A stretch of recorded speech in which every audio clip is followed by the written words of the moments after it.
You stupid elves getting me out of this tent again when I had a box lunch and everything. Anyway, I'm here to save you. And now you found the key.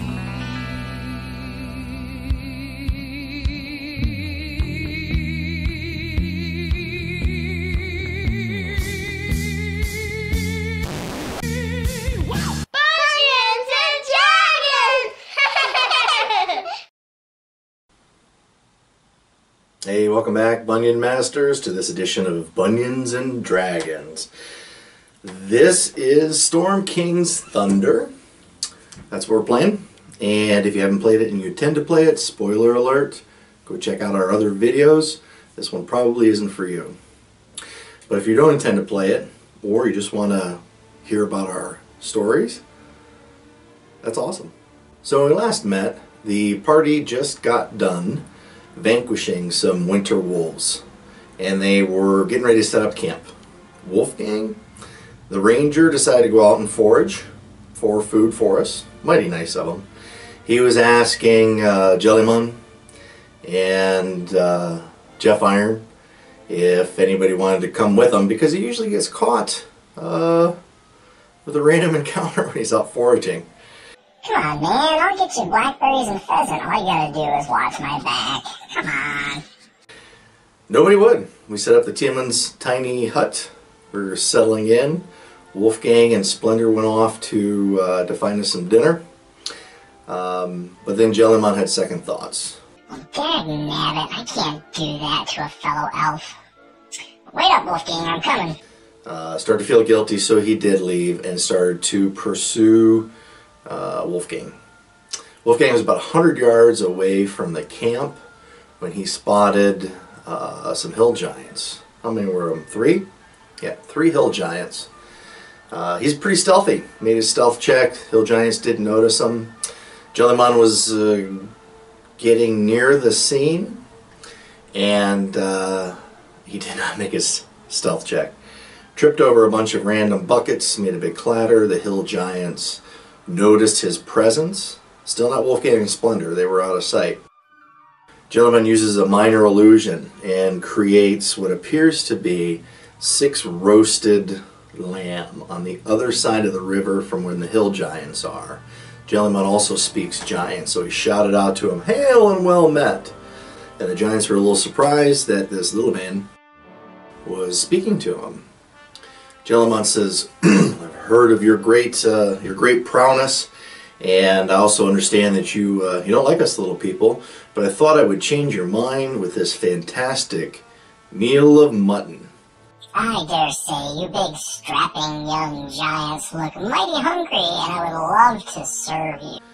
And the hill giants thought that sounded pretty good and are heading towards the illusionary lambs, while Wolfgang and Splendor start to work their way back to get the rest of the party. Jellymun says, "There's more where that came from. Go ahead and enjoy your feast." And at a normal pace, so as not to raise suspicion, started to move back towards the camp as well. Well, just about when Wolfgang was at the camp to get reinforcements, the first hill giant had made its way to the pile of supposed mutton. Went to eat it, found out that it wasn't really there. The jig was up. By then, the rest of the party had moved in, and combat ensued. You stupid elves getting me out of this tent again when I had a box lunch and everything. Anyway, I'm here to save you. Wolfgang launches his arrows and hits for 17 points. Jellymun comes in with a big fireball for 28 points. Jeff Iron moved in, had a couple of misses. Hashtag is on the scene now as well, and the hill giants start to retreat.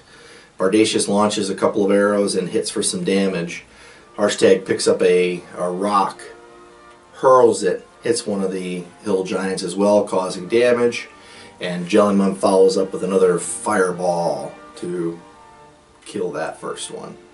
Fireball! The other 2 hill giants escape the scene, and our Dungeon Master awards each player 120 experience points for the killing of that hill giant. It was nice to see that Harshnag actually would go and attack and kill a giant in order to protect the party. Fabulous. Way to go. It is good to know where your loyalties lie, Harshnag. So Bardacious is able to use his ritual casting and brings up another Timon's tiny hut for the party to go in and get their long rest and recoup. Dude, you're pitching a 10 again. In the morning, Harshnag leads the party off to the northern mountain range, headed off towards, was it the Great Worm, was it the settlement? Something like that? East of the ultimate destination, the Eye of the Allfather. Uh-oh, looks like some frost giants. Let's boogie. And by boogie, I mean attack, of course. The party pulls out their bows, arrows fly. One of the frost giants picks up a rock and hurls it at Jellymon, barely missing him. That was lucky. Jellymon returns with a fireball. In answer to that, lights up some good damage there as well. Fireball! Arrows continue to fly. The battle is on, hot and heavy. Another frost giant picks up a rock, targeting Jellymon again. This time Jellymon doesn't want to take any chances. He uses his the low score portent in order to assure that the attack did not hit. Good thing too, because with the dice roll it would have hit, but Jellymon had seen that and was able to avoid it barely. I seen it? No. I saw it, and yes, I am an honorary member of the grammar police. I'm a professor. Hello. He answers back with Phantasmal Killer, laying down some pretty awesome damage. Frost Giant has his turn, and at the end of his turn, the Phantasmal Killer Wisdom save is made again. He fails, takes another 21 damage. That kills him. More arrows fly, more damage is done. Jellymon lights up a fireball to try and hit both of them.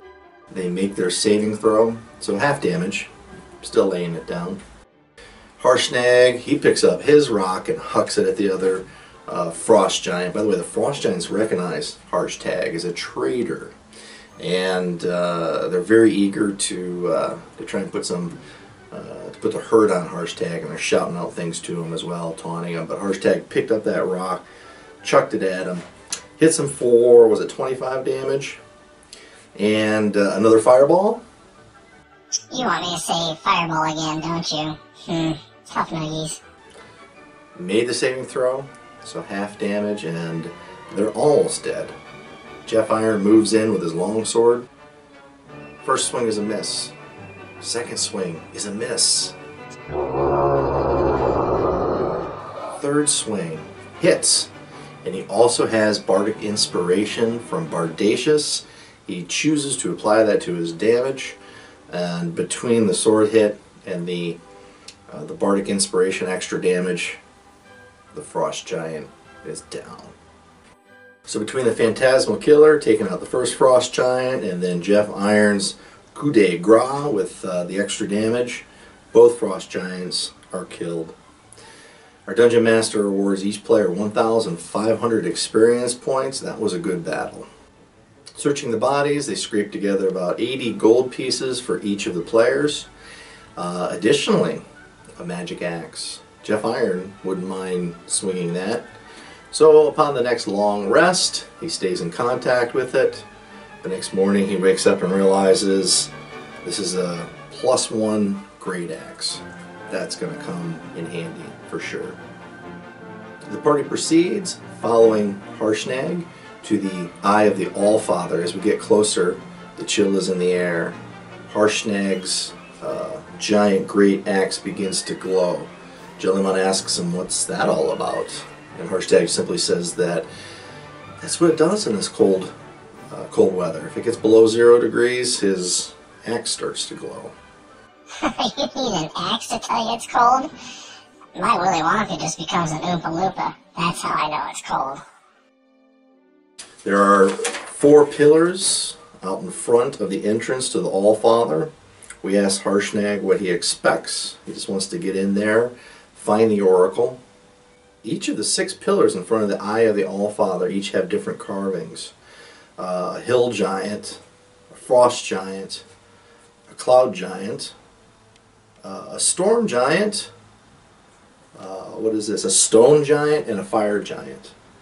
The party proceeds into the entrance of the Eye of the All-Father, and they're set upon by a pretty large party of berserkers. There's a shaman in there. There's a young, was it a white dragon, wormling, and a boss man. And of course, the battle ensues. Leroy Jenkins.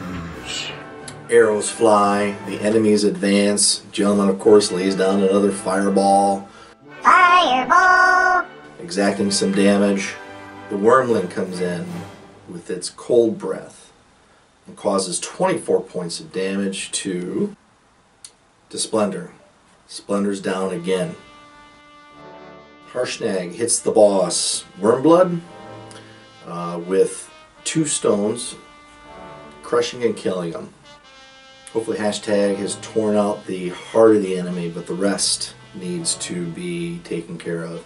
The shaman is dishing out some pretty significant necrotic damage. Oh, I'm sorry, Splendor didn't die from the cold blast. It was when the shaman came in later and hit him with the necrotic damage that she ended up going to 0 hit points. Sometimes I don't know what you're talking about, but I'm just too upset to correct you. Vardacious responds with a shatter spell, causing some damage there. And Wolfgang and Hashtag come in and they take care of the shaman. The shaman's dead. Gentleman hits one of the 3 remaining enemies with the fireball, again causing about 21 points of damage. And Wolfgang, and then Hashtag with his great axe slays one of the berserkers and puts the hurt on another. Jeff Iron comes in swinging his this new +1 great axe. Critical roll. Hits for 29 damage, totally obliterates that berserker. He then swings around and kills another, and with his 3rd strike, knocks about half of the hit points out of that enemy. Oh, okay, now I get it. I don't know why I was being a pansy before about these magic weapons. They're pretty cool. Vardacious lands another critical hit with his Giant Slayer axe that he found earlier in the adventure. Gentleman lights that one up with Phantasmal Killer for 20 damage. Hashtag takes out one of the other berserkers. Jeff Iron, critical fail. Slips, falls, uses half of his movement to get back up from the prone position, has another attack, and slays the enemy. If you want to call that a failure, go ahead. I'll fail all day. Wolfgang goes to the frozen, withered body of Splendor, a familiar scene, Splendor! and casts his Cure Wounds on his precious wolf and brings it back yet again. By then it was late into the adventure. All the players were pretty tired. We played about an hour longer than we usually do with these battles because they're just so much fun. So next time we'll find out what sort of treasure, loot, and experience points were awarded for that first battle we had in the Eye of the All-Father. Go loot, loot, go loot, loot, go loot, loot, go loot. Thank you for tuning in and continuing to watch our adventure through Storm King's Thunder. So far it's been a fantastic module. We're having an awful lot of fun with it. So I encourage you to play that if you haven't. Every DM will run things a little bit different, so hopefully it didn't spoil anything for you.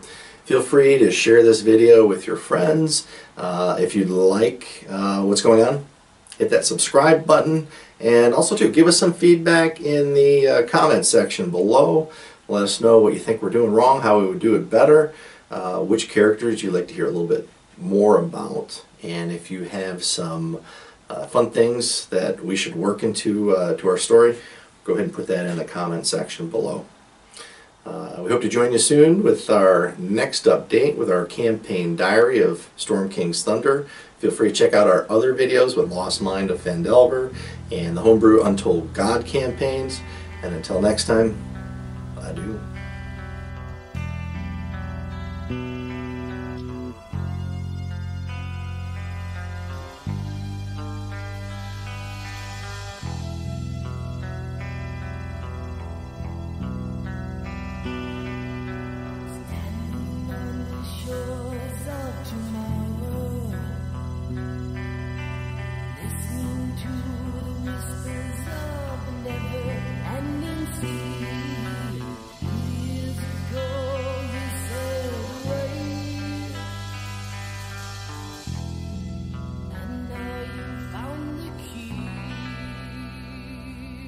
You need an axe to tell you it's cold? My Willy Wonka just becomes an Oompa Loompa. That's how I know it's cold.